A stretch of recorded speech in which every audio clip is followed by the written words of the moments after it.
Meyer, born January 19, 1946. John entered the Army on December 1st, 1966. He completed basic training at Fort Dix, New Jersey, advanced infantry training at Fort Gordon, Georgia, jump school at Fort Benning, Georgia, and graduated from the Special Forces Qualification Course in December 1967.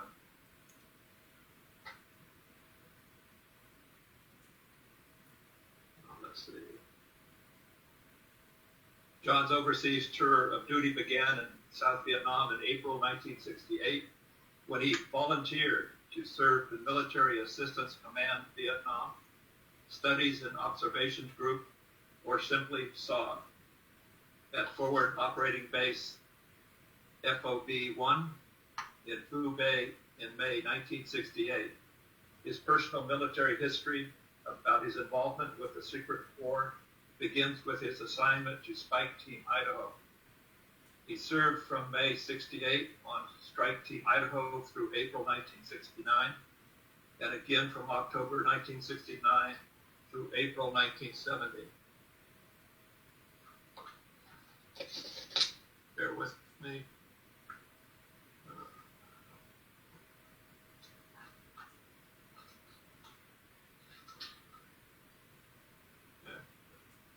After his honorable discharge from active duty, John completed his college education at Trenton State College, where he was the editor of the school newspaper. John worked at the Trenton Times for 10 years, 8 years at the San Diego Union, and 15 years at the North County Times in Oceanside. In 2002, John Meyer received his 20-year membership pin from the Special Operations Association, where he was the past president from 2011 and 2014. Today, John works 30 hours a week for the Veterans Affordable Housing Program in Orange, helping veterans that find affordable housing. He also writes for the online website SOFREP.com that is written by Spec Ops operators for Spec Ops operators and the public. John is the author of 2 non-fiction books based on his experiences and other Green Beret experiences fighting in the 8-year Secret War. His first book is Across the Fence, The Secret War in Vietnam, Expanded Edition. He co-authored the second book with John E. Peters of On the Ground, The Secret War in Vietnam. He and his wife, Anna, and their children now live in Franklin, Tennessee. John, without further ado, welcome.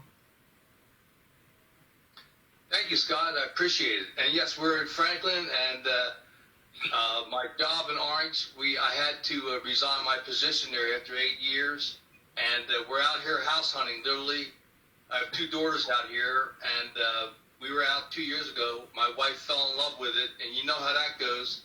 When she goes, we're moving, you say, yes, dear, I love you, let's go. And here we are. And so we're just getting settled in out here, but it's a pleasure. One of my great experiences was just learning about the Freedom Committee, what you've done, and of course, in turn, going to some of the high schools there and speaking to the students as part of your program. That was an honor, and I wish they had something like that out here. So once I get settled, maybe that'd be something we'll look into. But thank you for inviting me. As always, it's going to be hard to follow Chase with his precision and photographs and everything last week. But I'm happy to jump into it. At any point we have any questions, if anybody wants to ask a question, please feel free. I'm not sure how to do that with the Zoom meeting, or just send Scott a note, and feel free to interrupt. I'll just get right into it. Scott, anything else from there? No, you're good to go. All right, well, thank you. Yeah, the key thing, a couple key things. It took me 2 years to flunk out of college, and then I read the book, The Green Beret, and I said, if I'm going to go to Vietnam, I'd like to go with them if I qualify. So Scott read my year of training, and so we had a lot more training before we went to Vietnam. And then, of course, when we were there, at the end of our in-country training, the sergeant comes out and says, "We're looking for volunteers." And Johnny McIntyre, my buddy, goes, "Well, volunteers for what, Sergeant Major?" He says, "Either you're in or you're out. We can't say." And that was the introduction to the Secret War. We had a briefing next day in Da Nang, and we signed a document saying we wouldn't talk about it for 20 years. So even today, it feels funny, 50 years later, talking about it, but we can now, because the 20-year period's passed. We've done the books, and I've actually had a third book since then that came out a couple years ago. It's called SOG Chronicles, and in it we documented a mission where one of our companies, a SOG company, went in deep into Laos to relieve the CIA. This is September the 11th, 1970. And at that time, Premier Sihanouk had been ousted, and the communists were coming through Laos to get to Cambodia, and the CIA had a 5,000-man unit fighting the NVA moving into Cambodia through that central lower portion of Laos. And they sent in one of our hatchet forces, which was 16 Green Berets, 120 indigenous troops. They were on the ground for 4 days, and they had had contact almost virtually ongoing, day and night, with the NVA forces, but they were able to take the pressure off the CIA, as well as obtain major intelligence coups. And after the mission, there were 32 Purple Hearts handed out to the 16 Green Berets. And on October the 23rd, 2017, the Green Beret medic, Mike Rose, received the Medal of Honor from President Trump at the White House. And during that mission, more than 50% of the men and the indigenous troops were wounded. And Mike kept them alive during that period of time, brought most of them back. So that's the third book.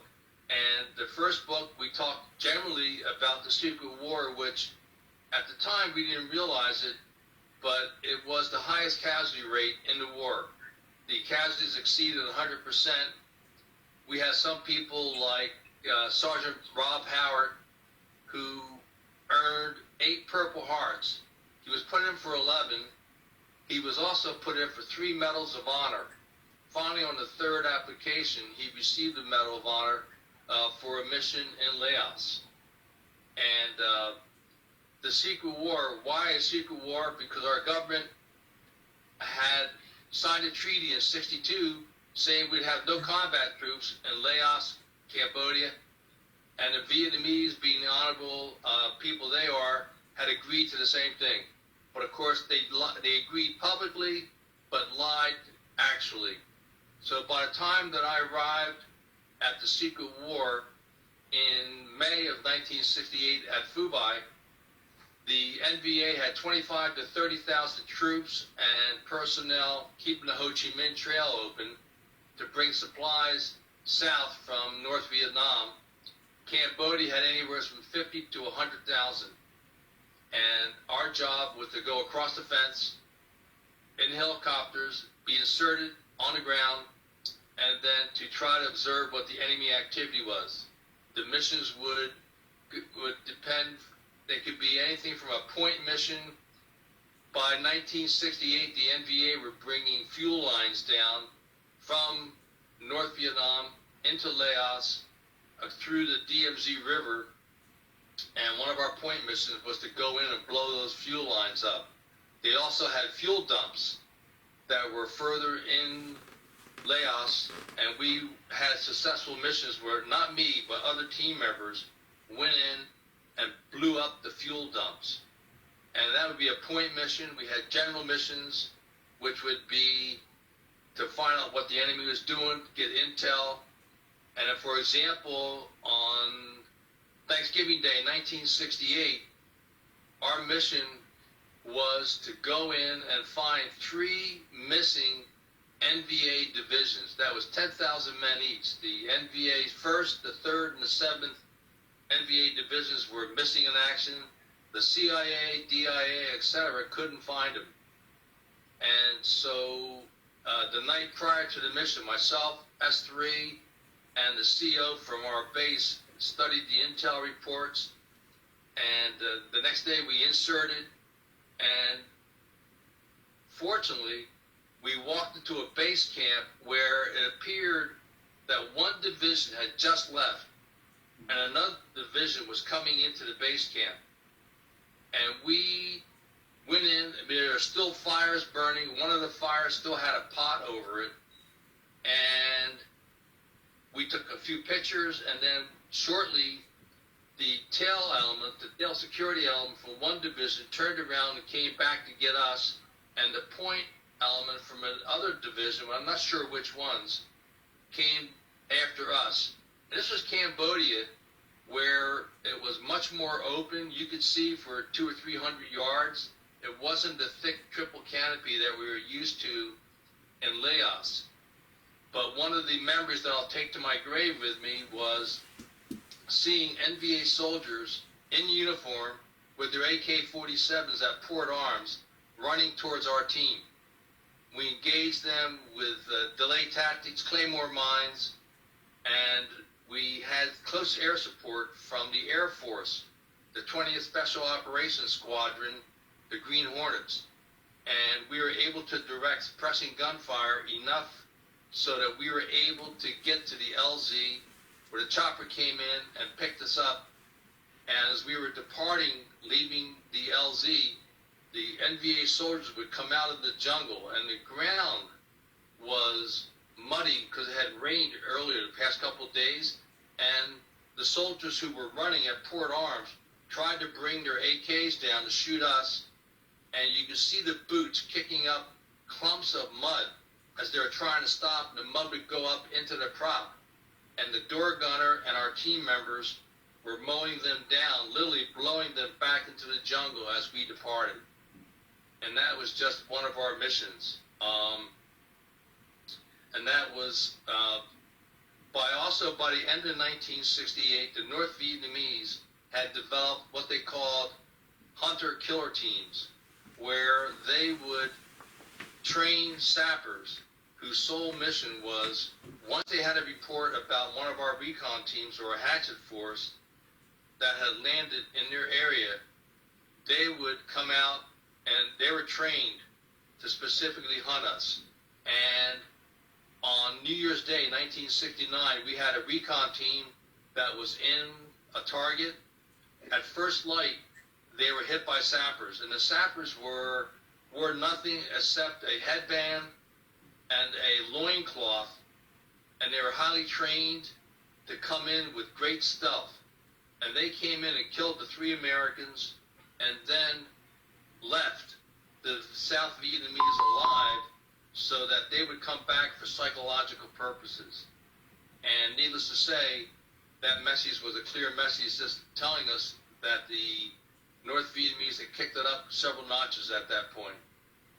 And a few months later, we had another team, same situation.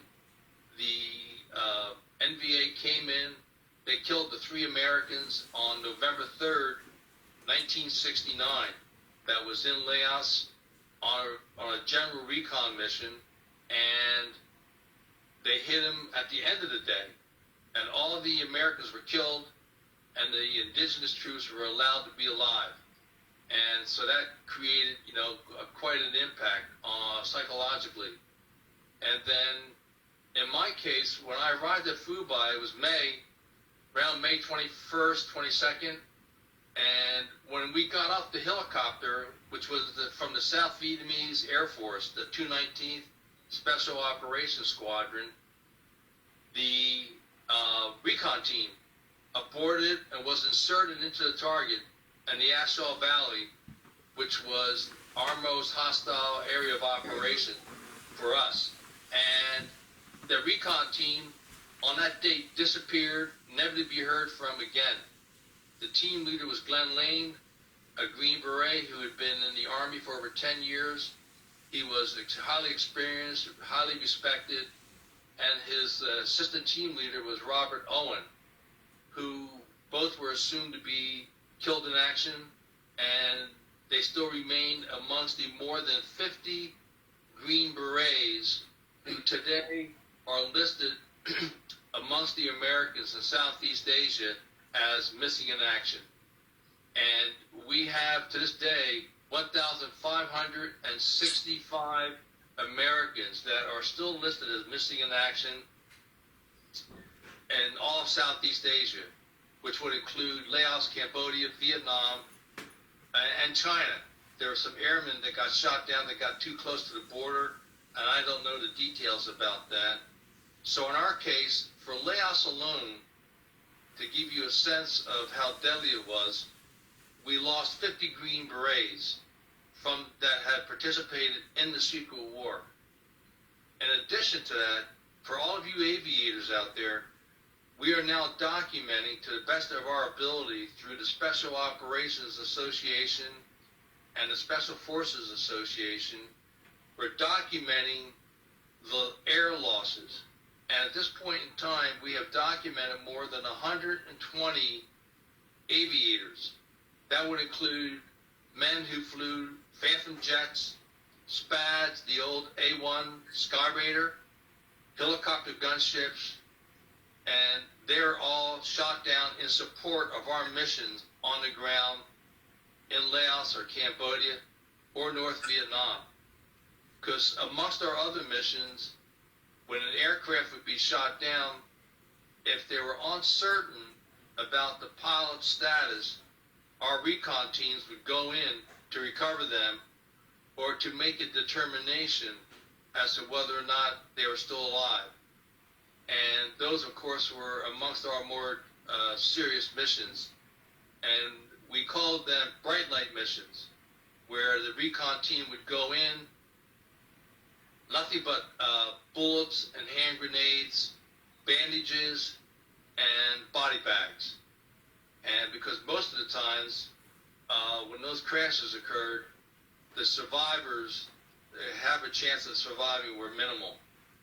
For example, in late 1970, we had a recon team that had been in for several days, and when they were getting extracted, the first helicopter came in. They couldn't land because the jungle was so thick, the enemy activity was so pronounced, that they came in with a helicopter and dropped ropes down, 150-foot ropes, and they picked up the first half of the team.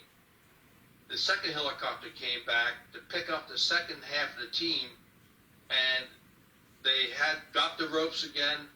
As they were lifting off, one of the Americans, Sammy Hernandez, fell out of his rope and landed on the jungle floor, knocked unconscious, and the helicopter continued on, and it received heavy enemy fire, and it was exploded in midair. The helicopter did about a 180 and turned around and crashed into a mountain nearby, killing the entire 101st Airborne crew, as well as the remaining 2 Americans that were still on the ropes.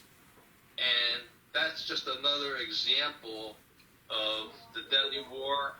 When they went back the next day for a bright light to get them out, they were able to get all the bodies in body bags, and as they were getting ready to extract them, the North Vietnamese attacked with wave attacks, so that the bright light team, in order to survive, had to leave the bodies behind. And those bodies still remain in Laos somewhere today as part of the 50 Green Berets and of course the 120 plus aviators that died on that mission. And the following day, we had a FAC, a forward air controller. Our code name for them was Covey. And we had a FAC that came in, and it was shot down while trying to get the team out. And so we lost the Air Force pilot and the Green Beret who was flying as what we call a Covey rider, with those forward air controllers and the Covey rider was usually a Green Beret that had experience on the ground. He would be the direct link to the team on the ground, and then he would talk to the pilot, and the pilot would pass the word on to whatever air assets were there, do the ground control, work with the teams. And then Sammy Hernandez, when he awoke, the NVA were looking for him. So he found a dense brush area, and he crawled into it and slept through the night and hid. In the morning, he realized he had dislocated his shoulder with falling from that height. So he had to relocate his shoulder by thumping it into the tree. But he did put the shoulder back into place. I mean, just that alone amazes me thinking about it. John, never mind, John, you're back on. Yeah. Oh, thank you. And I also had a battery indicator. This. Let me plug in for 1 second, Scott. Right.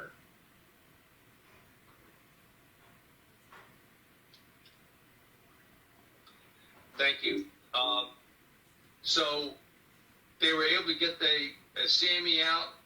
He had his panel, and the next morning, another aircraft came out, and they saw the panel, and they were able to get Sammy.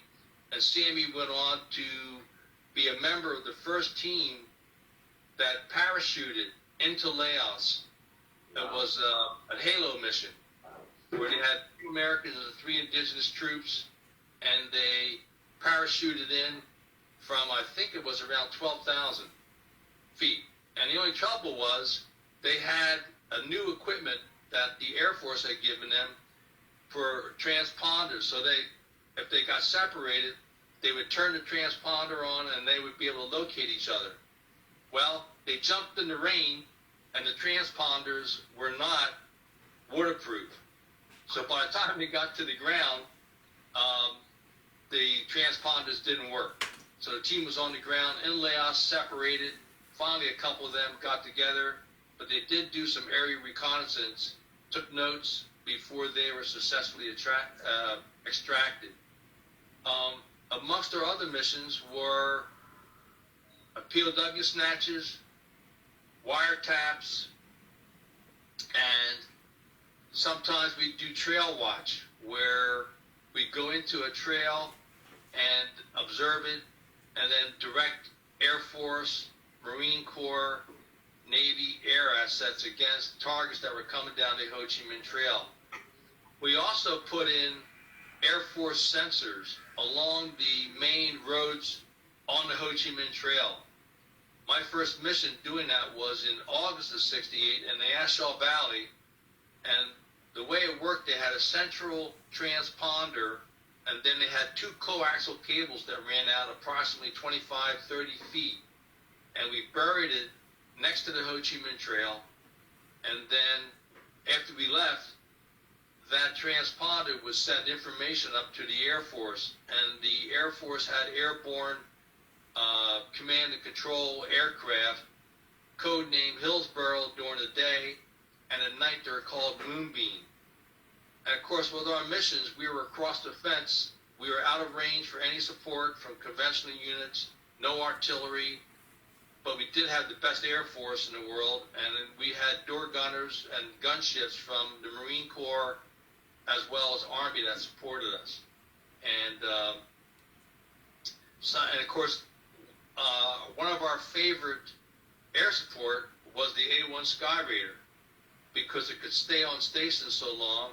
I don't know if we have any Sky Raider pilots in our midst or not, but we loved them. They could come in close, and in fact, the first time that I directed a A-1 Sky Raider, he came in with a napalm run, and the pilot said, "Now y'all put your head down, it's crispy critter time." And he was right. And that was the first time that I personally smelled human flesh burning, was that day in Laos, courtesy of that SPAD pilot. And on that day example, we had been tracked by trackers, and our recon team, we had 6 men. Myself, Don Wolcott was the team leader, and Jim Davison was on the team. We had 3 South Vietnamese team members. And in our case, my experience there was a little bit different than a lot of conventional Army units in that we worked closely with, and I'm alive today thanks to the valor of the team members on our team. So on this day, when the NVA were sneaking up on us, our guys were able to detect them.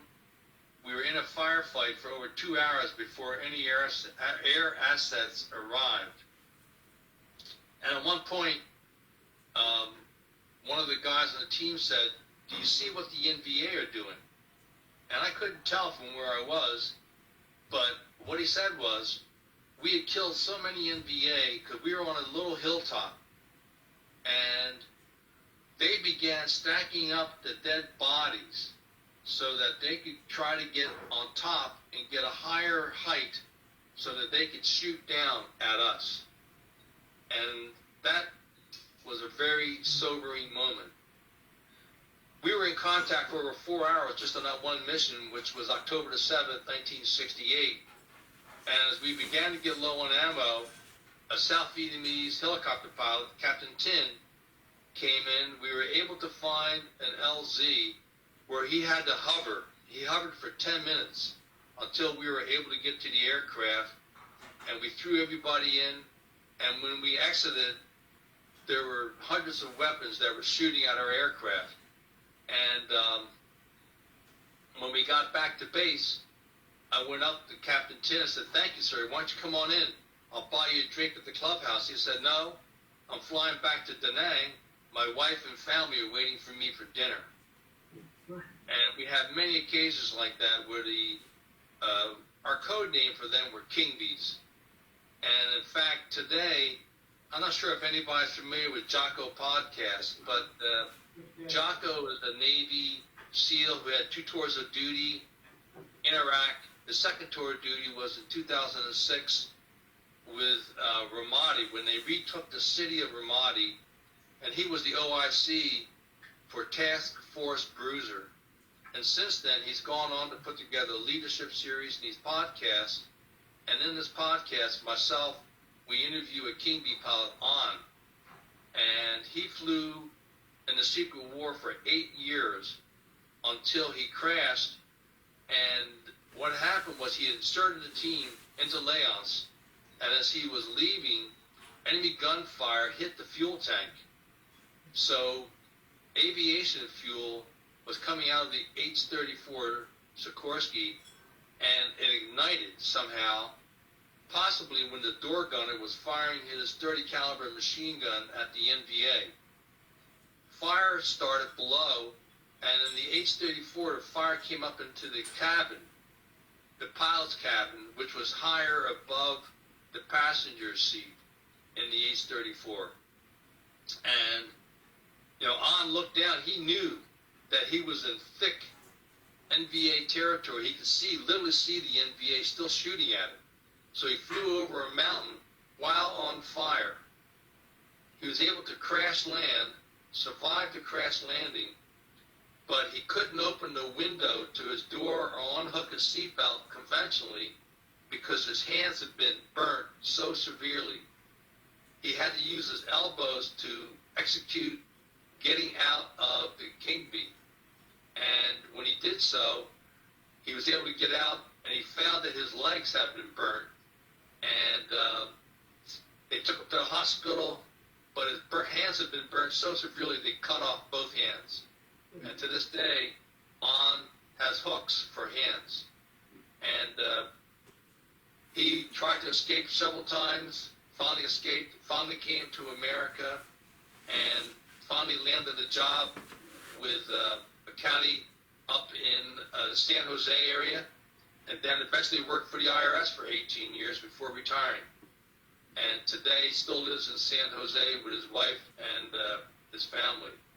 But that's just one of the aviators, one of the stories from SOG, which was the Initially, it was called a Special Operations Group, but for budget purposes, they changed it to Studies and Observations Group, so that when any snoopy-ass reporters came along, they would see Studies and Observations and go, "Oh, that's boring, give me the good stuff."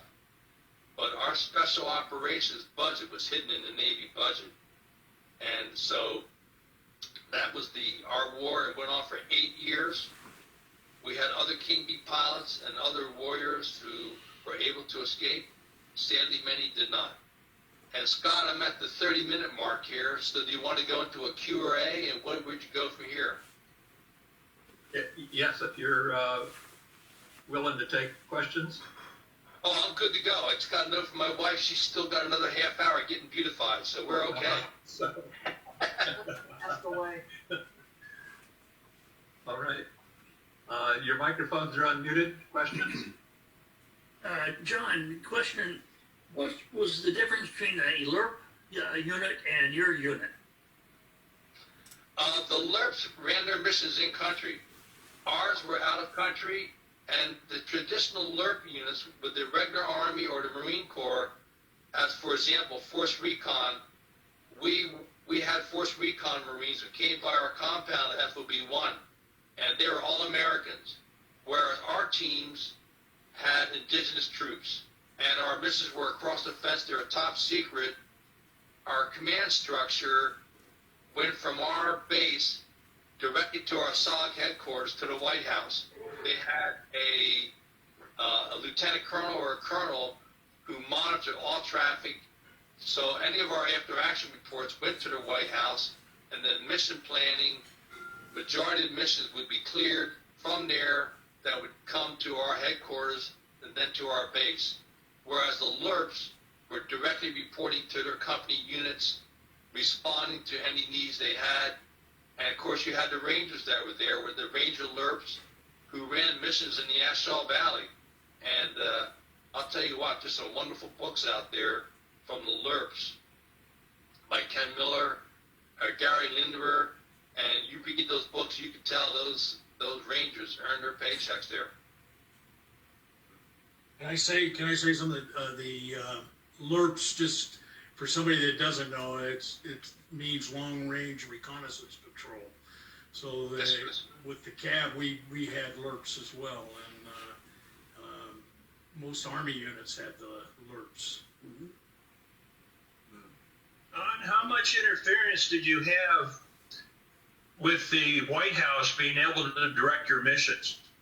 You know, for Air Force, it was terrible. Our biggest interference came from the ambassador, that asshole Sullivan. And when SOG first opened up, the area of operation was very limited.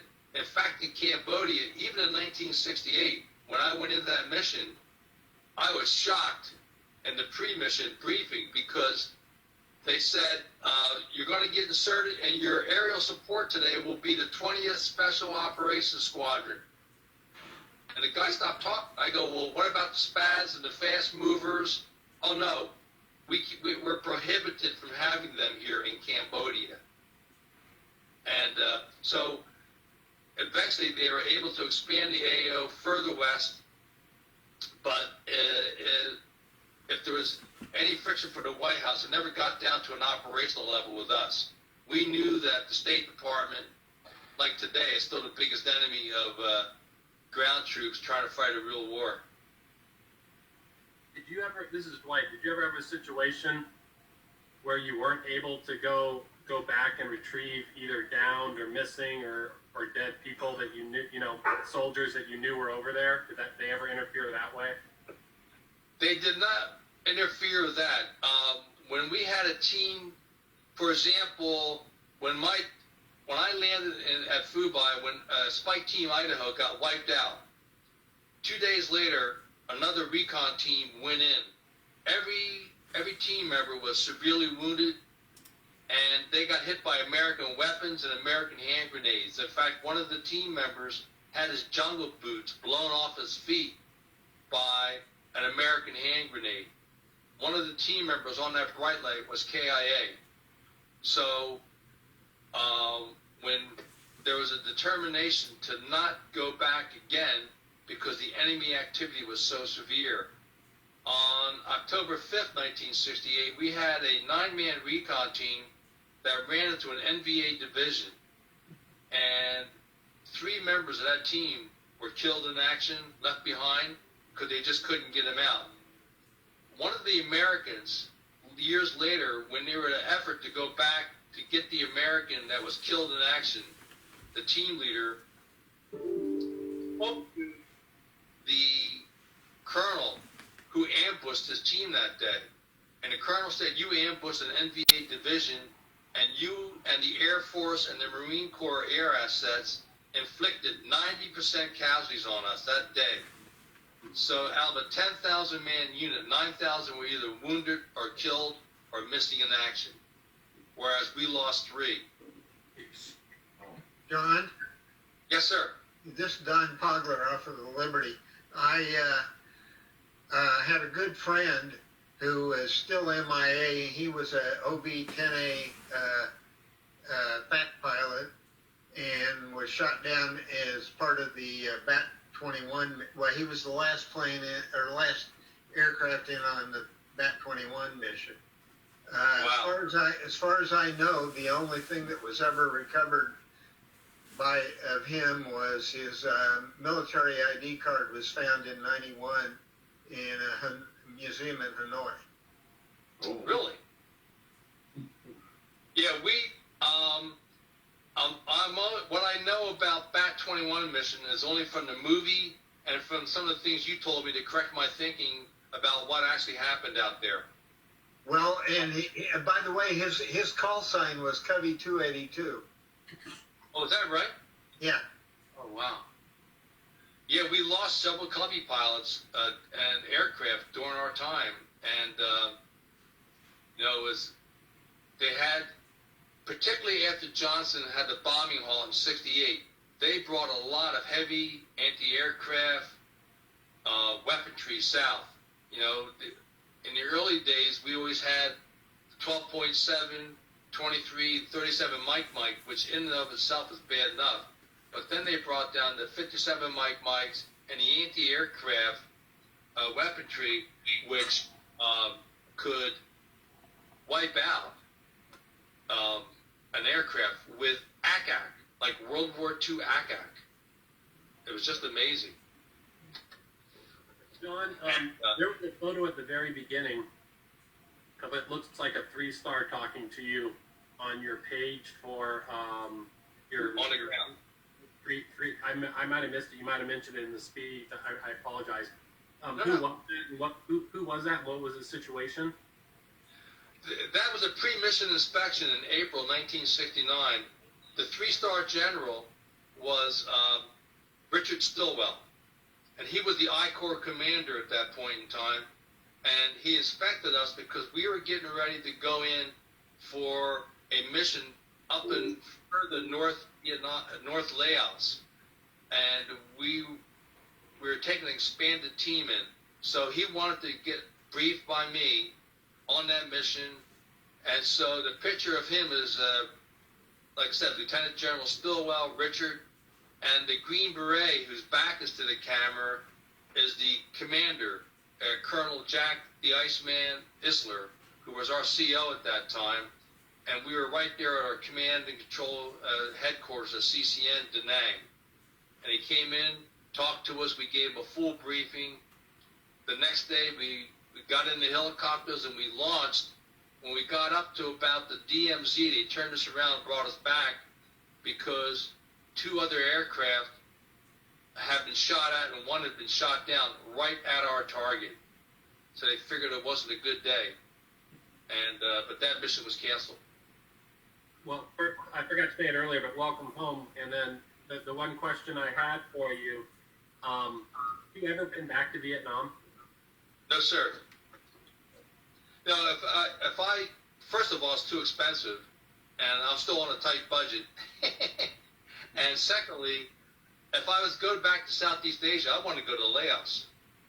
And, our Special Operations Association and the SFA, we now have a joint POW MIA committee that 2 years ago, the chairman of that committee, retired Colonel Mike Taylor, he went back to Vietnam with DPAA and the CEO from the National League of POW MIA Families, Ann Mills Griffith.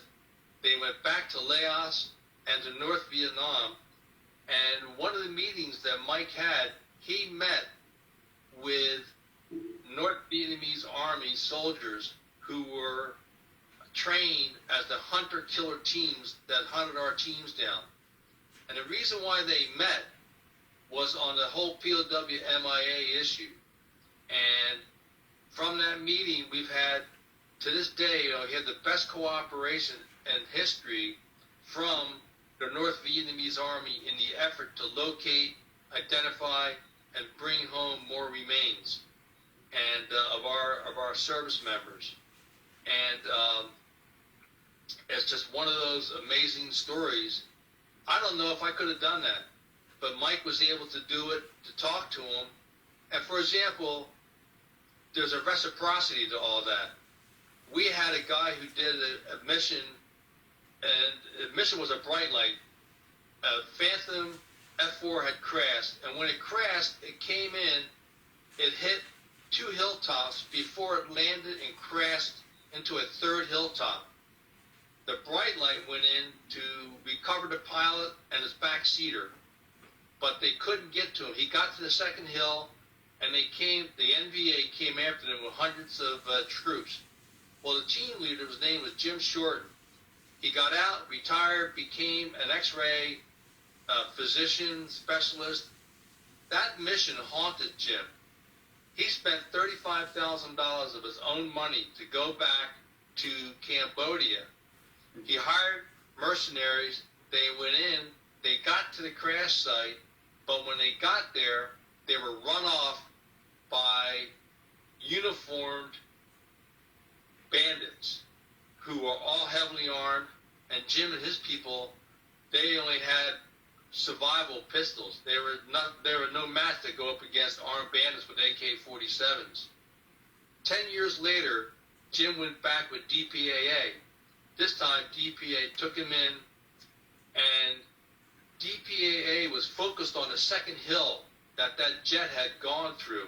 Well, it turns out the jet went through an NVA barracks and killed dozens of soldiers. And the NVA, who were working that area years later, didn't realize that the jet had gone through. So Jim was able to tell them that, and then the DPAA people were focused on that 2nd hill. Instead, he said, hey, they crashed on the 3rd hill.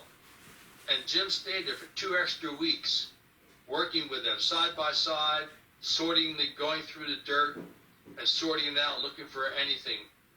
They found a couple of particles of some metal, but not enough to do any identification.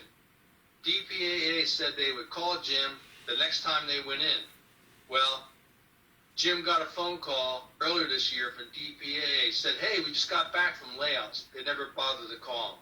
So DPAA is not one of my favorite government agencies right now. But that's another story for another day. John, when you went into Cambodia, you said that your air support was the 20th task? A 20th Special Operations Squadron of their code name was the Green Hornets. I didn't know that they had gunships. They had, and they were the first one. They had I forget the nomenclature, but they had the state-of-the-art Huey at that time that had the most powerful engines, and their miniguns were more maneuverable. They actually had a minigun that the door gunner controlled, which gave them formidable firepower, and we never saw anything like that up north, because with our gunships, this is before the Cobras arrived. This is 68. The gunships there are traditional gunships with door gunners with M60s on each side. But those Green Hornets were amazing. The other person you mentioned was Mike Taylor. Yes, sir. Was he stationed at NKP at one time running that detachment? Off the record, yes, sir. On the record, no, sir. I don't know him. Awesome official presentation. Well, he was a captain in 1971. Yes, sir. He was. And, you know, Mike has one of these really amazing stories. Mike was there flying as the Covey rider. You heard me talk about Covey riders earlier. Well, Mike had a really good friend, a guy named Captain Carr. Mike had been there for several months. It was his turn to rotate out. Well, Captain Carr came up and said, hey, you know, I'm here early, a day early. Let me go out tomorrow, get familiar with the AO, and you can go ahead and pack. Well, Mike went ahead and packed. Captain Carr got shot down and still remains MIA to this day. And Mike carries that burden with him. I mean, you talk about severe, painful survivor's guilt. And but that's why we're working hard to try to recover as many of our people as we can. Of course, you know, Southeast Asia has the most acidic soil in the world. And right now it's beginning to eat away at the bones. So how much longer the bones will survive the soil, we don't know. This is Lynn Redmond. I'm an associate member. I got in late here, but I enjoyed your presentation because I had a cadet commander when I was at the University of Missouri officers, Air Force officers training, and our cadet commander there, Cadet Colonel, was Doug Mahan, and when we brought set up the healing wall, and I got a rubbing off of it, and then sent in to get the original off of the Vietnam Veterans Wall in Washington, and the write-up came back that he had been a Thud, a F-105 pilot, and his plane went down on a hill in Laos, and when they went to the plane, they could find no remains, but it was a total burnout. I mean, the plane was totally melted, and he must have been carrying napalm or something, but so I got to find out about him, but I just wondered, did you ever have any 105s come in close air support? Oh, yes. I can't tell you exactly, because to me, my uneducated ear, an F4 sounds a lot like a 105. And the first time that we used the Phantom, you know, you're told in training, when a jet comes in, the ordnance will arrive before you hear the aircraft. Well, that's one thing to talk about, but when it actually happens, the jungle explodes with weapons fire, that's an amazing experience. I'll never forget that. And we had bright lights, but they were always in our case, we knew that they were a jet. I couldn't tell you on that specific, but a lot of times, if an aircraft went down like that, and they knew the pilot was dead or had to, you know, the situation was such that it would appear when they fly into a hill, you have to assume the worst. A lot of times they would come back with napalm to destroy the aircraft to avoid the NVA from taking it and getting any intel out of it. Yeah, I don't know exactly how it happened, but they couldn't recover any of his remains, even an ID or anything. And my TAC officer back in school also, Captain Larry Barton, he didn't die in the war. He flew a F-100 in close air support also. So, but anyway, I really appreciate your talk, and I'm glad you made it home alive. Tell us about it. Well, thank you. Thank you for your service, sir. I didn't make it. I got washed out of officer training. The Army tried to get me. My eyes were bad, but they were good enough to fire a rifle, but I worked for Shell Oil instead. And Scott knows my whole story, but I didn't do active duty at all. I made jet fuel for 5 years. I supplied all your Hueys with jet fuel.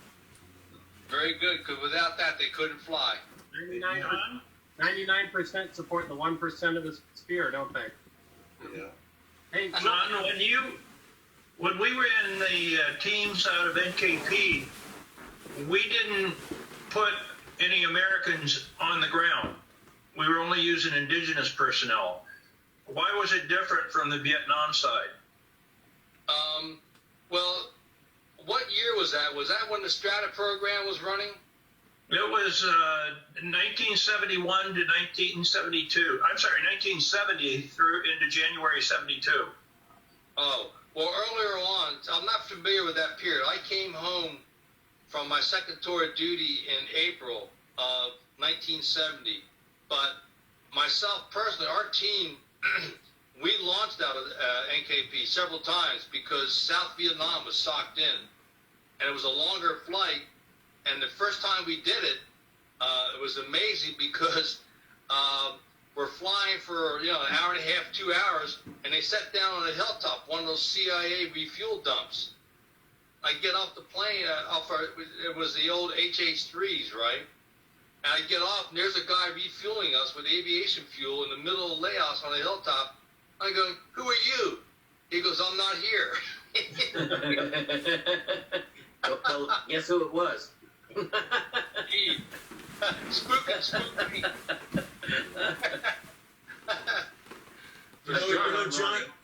John, it's kind of interesting that I was with the First Air Cav, and in May of 1970 is when Nixon announced we were going into into Cambodia, and that's when we went in to Cambodia in May of 1970, as if we hadn't been across that border.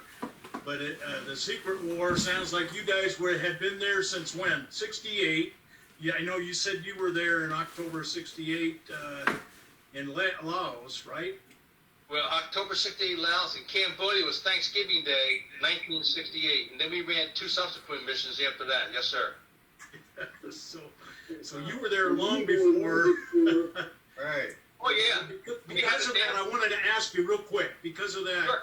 Anybody that was found or was wounded or and was brought back or was entitled to medals at that time, since this was not identified as because it was the secret war, were they awarded their medals at a later date because of this? No, they got their medals of honor, and they were, and the award citation read, "For combat behind enemy lines in South Vietnam." Okay. They lied. Yeah. And then here's another sidebar to secret war that's just tragic beyond belief. I mean, the families of our Green Berets and the aviators that all died in the secret war, all they received was that their loved ones died in contact deep in enemy territory. They were never told the truth about what their family members had done. And we've, over these last 20 years, our Special Operations Association has reached out, and we actually had reunions where we introduce family members of our KIAs and MIAs to people they served with, so the siblings would know and learn about who their family member has served with and what they had done. Because the secret war was so secret, nobody could talk about it. Like you said, you had to wait 20 years, right? Yes, 20 sir. years, yeah, so you couldn't talk about really what you did. Hey, John, Right. that had to be super powerful. I mean, it's amazing because people hit up Scott still today to find out about units from World War II. Quick question. When, I don't know, you can educate me, when was the last living POW returned to the United States? I think we were in the 70s. And do you think there is any chance there is anybody left at all that's living? I don't see how any POWs could be still living off the record, and I don't know the answer to your question. When it comes to POW MIA issues, I go to Ann Mills Griffith to get the honest answer, because they've been involved. The League has been involved for over 50 years. They were the first time. They were the first time that during the war, when families went to the enemy and said, "Treat our Americans better," and they did it.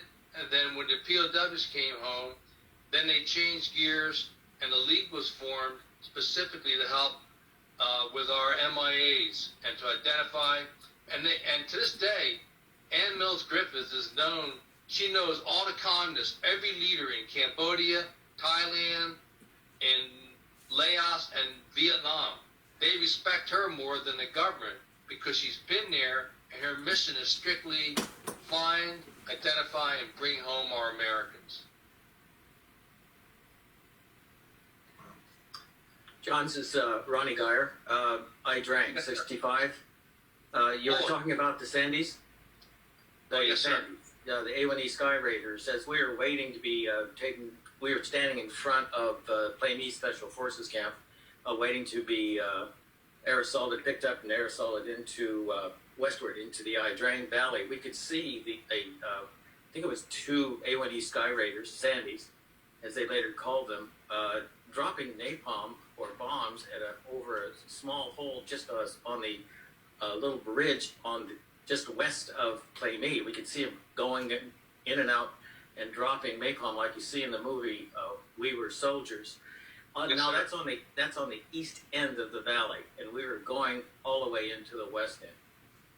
Our headquarters unit went halfway and stopped there, and then Helmore and Sergeant Major Plumley went forward into X-ray, and of course 15 minutes later they caught the action that they were looking for with thousands of enemy in the tunnels of the Chupong Mountain Massif. In the movie, they show A1E Sky Raiders dropping napalm all around the position at LZ X-ray.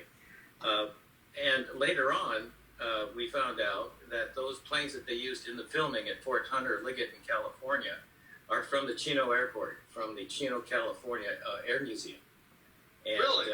Yeah, and one of them is still there. And they fly it from time to time on Saturdays and have air shows.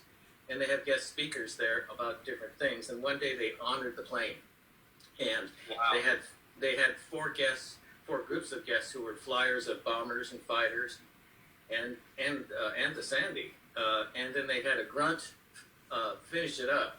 And since I lived locally, they had me come in there and talk about that one little airstrike they had on the I Drang Valley. And of course the journey of the Sandy showing what it did in Vietnam is coming from Chino, California, and being very active and graphically showing what you were seeing over there so far as the dropping of the napalm and support. Thank you very much for making us feel even more humble than we are. Well, thank you. 'Cause I got to tell you, of all the battles I'm glad I missed, I'm really glad I missed that one. Sounds to me like you had your hands full. We did. Full. And there's a Sky Raider today that's in Tennessee. It's at the Tennessee Aviation Museum in Sevierville. It's tail number 665, I think. It flew missions that supported SOG for several years, and it still flies. We have one of the the Air Force commanding officer who controlled the SPADs during Operation Tailwind. When he died, they took his ashes up and gave him a ceremonial air burial from that Sky Raider. From the Sandy. I'll be darned. Yeah. Yeah, they were used for air rescue later, and that's why they were called the Sandy. Thank you very much. Right. Wonderful, unforgettable day. You're born. John, in 2018, they've released a whole bunch of highly classified information. Are you aware of that? And have you read any? No. When was it released? 2018. Oh no, not at all. I'm not aware of that. All the top secret stuff has been released. Where? I found it on the web. I looked up one of the code words. SAVIN was part of the top secret code word, and it's right on Google. Wow. If I could bother you to talk to Scott and get my email address, and then just fire me a note on that, I'd really appreciate it. Be happy to.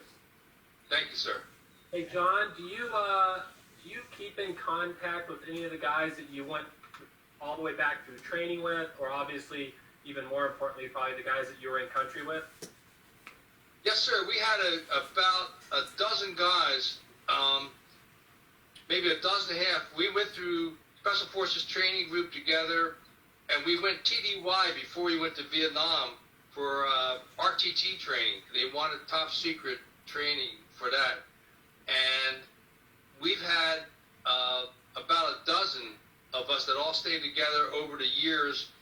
Of course, the first 10, 15 years, it was minimal combo, but now that we're getting older, and of course, tragically, we've lost several in the last 3 years. Did you do any of your training in any of the those, I lack of a better term, camps, the evasion camps and all that stuff before you went over? Was that part of your training where, you know, they would try to capture you and in the United States and do that type of training? Did you do any of that? No, fortunately, that came in after I got done getting trained. You got enough? Yeah, we heard about that because that waterboarding wasn't fun. They did the waterboarding and everything with those guys. And that was developed by Nick Rowe, who was a Green Beret POW. He escaped after 5 years of captivity. Wow. Yes, sir. Yeah, hi, John. I'm a SFA decade member, and you know, your exploits, just like we're experiencing now, are well known, as are many others. And the idea of people returning to Vietnam to relive their memories there, I'm wondering if you've heard of any I don't know, let's say grudges that the Vietnamese may hold now against people that did quite a bit of damage to them in the past.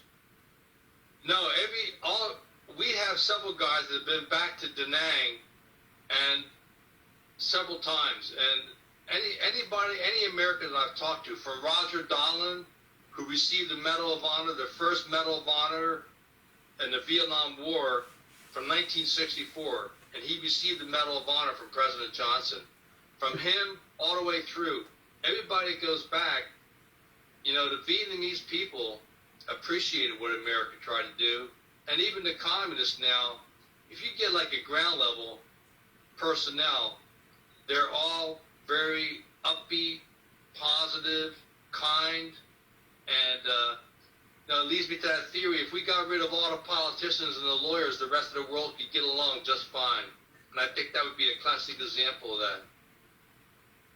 As long as we keep Scott. The rest of them can go, but we'll keep Scott. Yeah, we got to have at least one. One. I'm retired. Hey, the reason I asked you earlier, John, if you went back, is because one of our former members, Walter Ehlers, who was a Medal of Honor recipient from D-Day, I asked him what it's like when he goes back to France, you know, and he said, it's like, because I was in the Marine Corps, but I didn't have a near-death experience, right? I went to the Gulf War, and it got over quickly, which I was fine with, so I didn't have any near-death experiences or actually, you know, fighting combat, just the missiles going over the top of us. So I asked him, Walter, what's it like when you go back to D-Day, you know, 50, 60, 70 years later?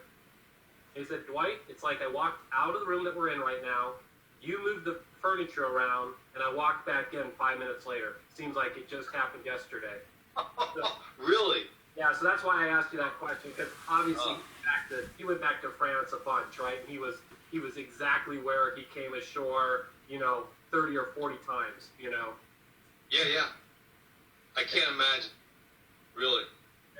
Say, John, you were in Cambodia and Laos. Did you ever run into Cambodian and Laotian forces, or was it just strictly the North Vietnamese who controlled all the territory?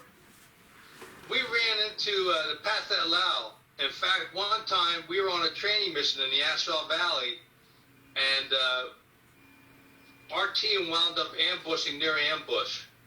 So the Pathet Lao were not of the same level as the NVA or the Viet Cong, for that matter. Did you ever, two things, did you ever fight with any of the mountain people, the Hmong, and did you ever come across Chinese?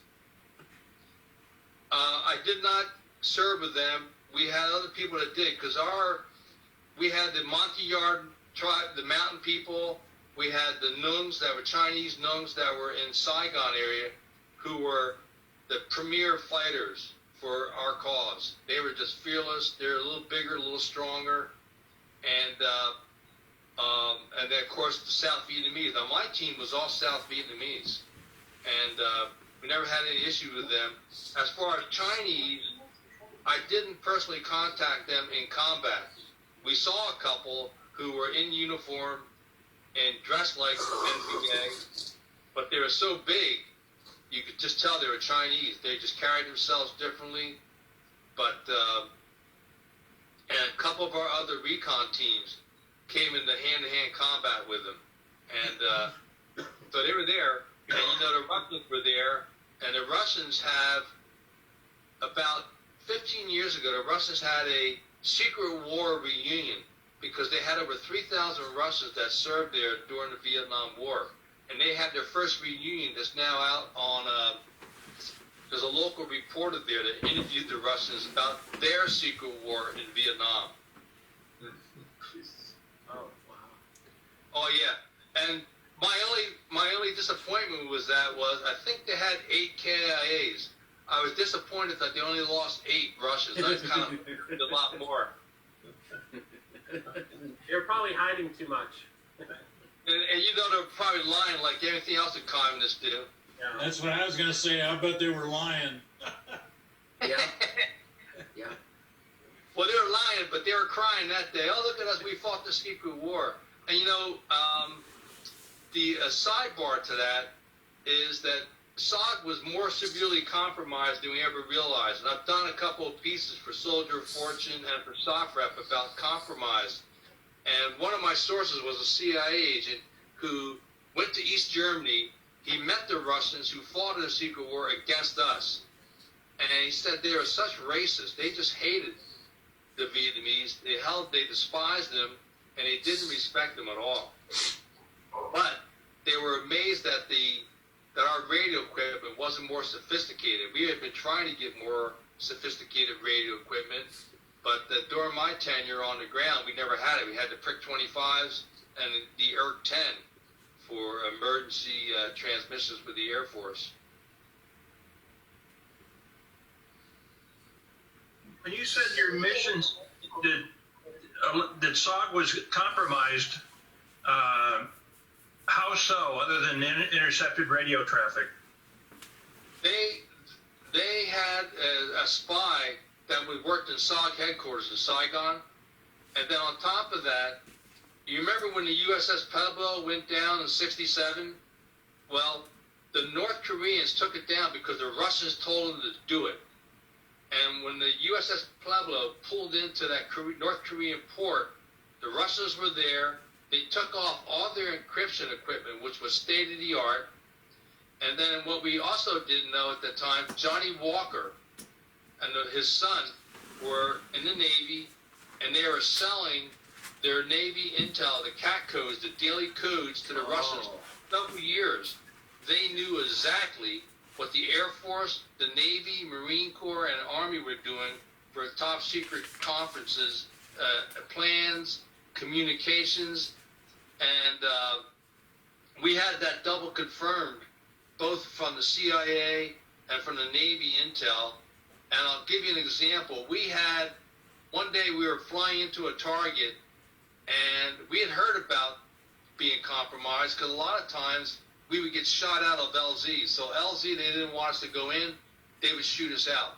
One day we're going in, as we're descending into the LZ, my counterpart, Sal, who was the Vietnamese sharp-eye, he yelled to the door gunner, who was Vietnamese, and the King Bee pilot swerved dramatically out of that descending.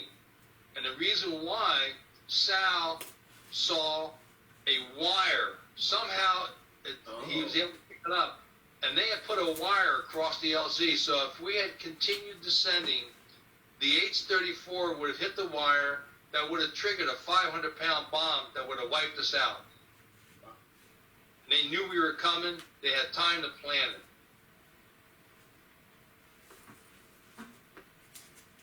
But for the grace of God, right? Amen. Yes, sir. This isn't the first time that I've heard that the Russians were intercepting our all of our communications, not just radio communications, but landline communications. And we're getting a lot of tactical information before we did the strikes, that they knew where we were going to put a team in.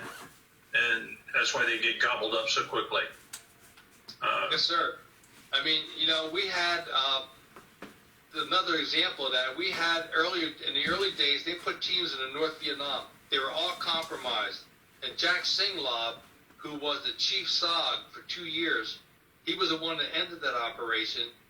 And then they had a strata operation which launched out of Thailand, which was all indigenous troops. And they went in and they operated successfully for over 18 months. They would launch from Thailand, go in, do a mission, and then they would come back and return to Thailand without reporting anything to Saigon. And they only had minimal casualties because they operated with great stealth, and the teams were able to get in and get out because the North Vietnamese weren't used to having Americans or any of our assets up there that knew what they were doing. Everything else, they were able to compromise them. What year was that? The Strata program, I believe, ran from 67 till middle of 68, early 69. I don't have the dates right with me, I'm sorry. Just wondered. Yes, sir. If you check out Strata, you get a little bit on it, and the commanding officer died last year before I could interview him on it. Sorry to say. If we have time for one more question, but John needs to get to the escrow so he can sign escrow papers for their new home. And I gotta pick up my re-beautified wife. She just sent me a text message. Hey, Tilt, how Yes, about a quick profile on that movie you made up north and ended up shooting at a guy you recognized as the guy that got shot by you. I think he was in a military North Vietnamese. Well, he was, yes, sir. He was an NVA colonel that launched the ambush. It wasn't me. It was Lynn Black who shot him, and Lynn Black shot him 3 times. No, you made it better. Lynn talked to this guy. He talked to him 20, 25 years later because they went back. They tried to find the American that was killed on that attack. And Lynn talked to him. The guy was a colonel on October 5th, 68.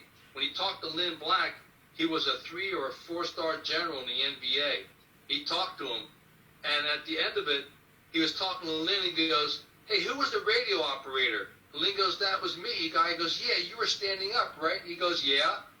He said, "You shot me 3 times. Well, the worst thing about it. And he still lives. Yeah. So the worst thing about it was I was lying on the ground watching you kill my men, and I couldn't do anything about it. Wow. Crazy. All in God's plan. All in God's plan. Oh, amen. Yeah. We're all on our journeys. Yes, sir. Well, I gotta say that you kept the rapt attention of about 55 people for about an hour and a half. That was awesome. Has it been that long? Oh, well. Well, you'll find out when you get to your wives. Great presentation, Joe. I just got another text. You're right about that.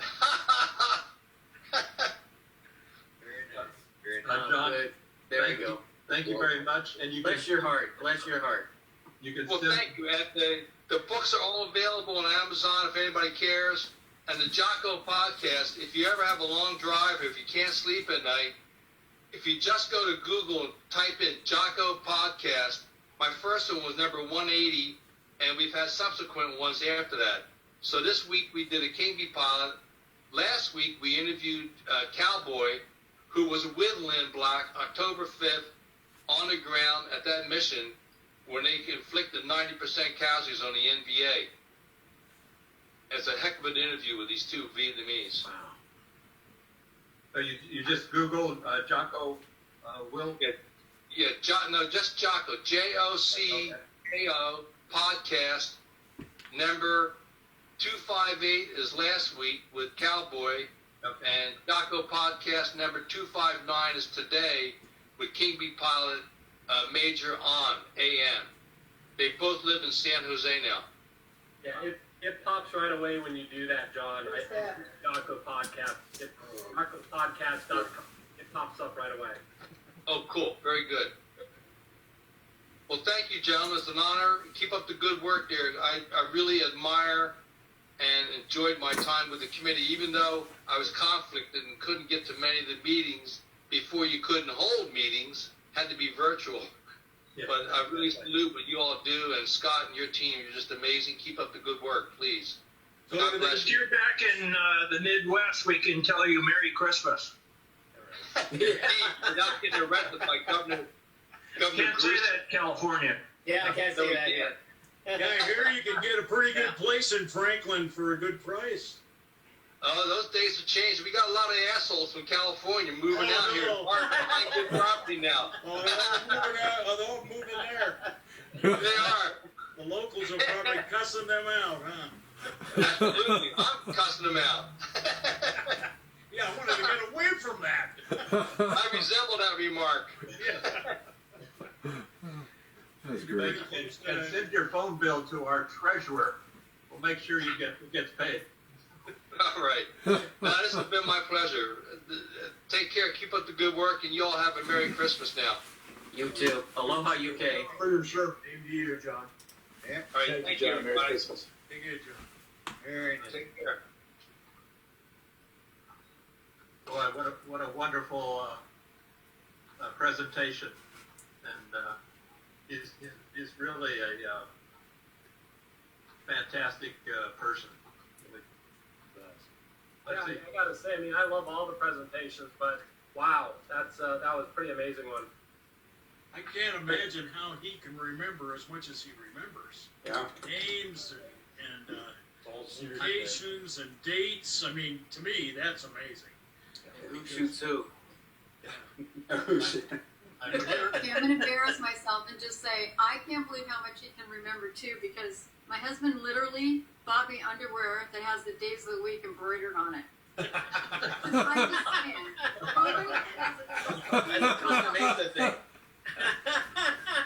So I don't know how I was amazed. He wasn't reading off any notes. He was just I know. I coming out. just rattling off those. Yeah. Yeah, that was fascinating. And the next thing that comes into my mind, we'll send out, I have room for one thing at a time lately. It's crazy. So is that a little different? Because in the military, I had my underwear, but it had my own name on it. Mine just has the days of the week, along with my masks. Monday through Friday, I'm good. The weekends, all hell breaks loose around here. The question, let's see, somebody asked me, so the books that he has, I think one of the reasons that he was a news reporter, newspaper reporter for 30 or 20 years. I gotta believe the detail. There you go. I'm surprised he didn't shoot any of the other reporters when he came back. So the book that I have is the On the Ground, The Secret War, and then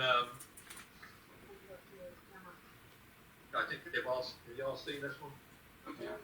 Yeah. So he sent me some notes.